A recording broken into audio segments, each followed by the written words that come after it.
This is Christine, and I'm reviewing this Learning Fun colorful musical motorcycle. It comes in a box like this, and the motorcycle was attached to a back. It was attached to this with kind of little clips and stuff. And then once you get it out, you have to put some batteries in the bottom, and they're not included. And you will need a tiny little Phillips screwdriver to open the compartment.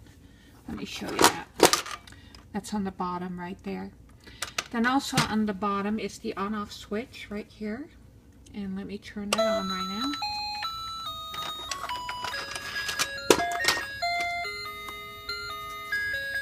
Okay.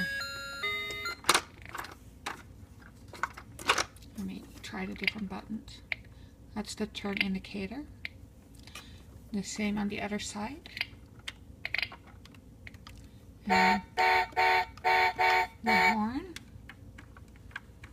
That one doesn't do anything.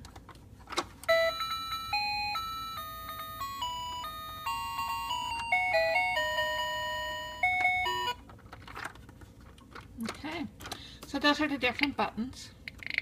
I love those little turn indicators, they're kind of cute. And it's not too loud either, and then the brakes.